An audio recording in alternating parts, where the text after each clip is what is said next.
Ya pemirsa, di tengah tren surplus neraca perdagangan dalam 31 bulan secara berturut-turut, Badan Pusat Statistik mencatat perlambatan kinerja ekspor masih terus terjadi hingga November 2022 ini. Ya, bahkan penurunan terjadi pada ekspor migas dan non-migas.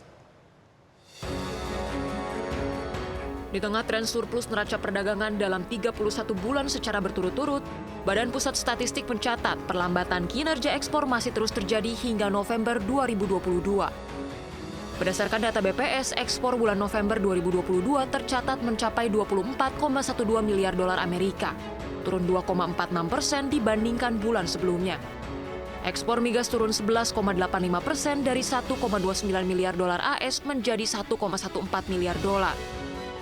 Sementara ekspor non-migas turun 1,94% dari 23,44 miliar dolar menjadi 22,99 miliar dolar. Penurunan ekspor non-migas dari bulan sebelumnya disebabkan beberapa peran komoditas, antara lain lemak dan minyak hewan yang turun 16,62%, bahan bakar mineral sebesar 4,3%, serta kendaraan dan bagiannya turun 13,08%. Penurunan ekspor non-migas ini merupakan kelanjutan penurunan yang juga terjadi pada bulan sebelumnya.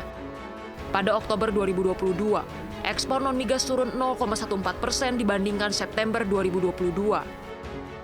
Penurunan ekspor non-migas pada 3 bulan terakhir ini terjadi baik dari sisi nilai maupun volume.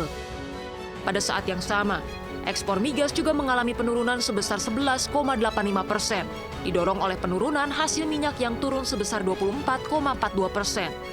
Minyak mentah turun 32,65% dan diikuti volumenya yang turun 31,91%. Gas juga turun 3,75%. Jakarta, Tim Liputan IDX Channel.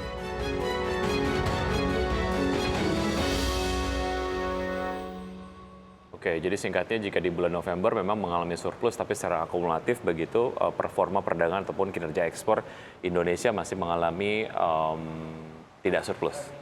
Masih tidak signifikan begitu. Betul. Ya. Harusnya harapannya sih ekspornya meningkat, ya, impornya betul. Yang turun, ya, atau paling nggak stabil begitu ya.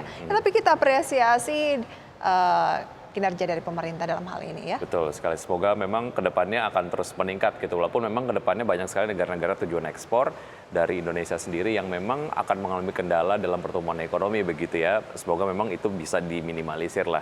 Dan bersama kami, usaha jeda kami akan segera kembali.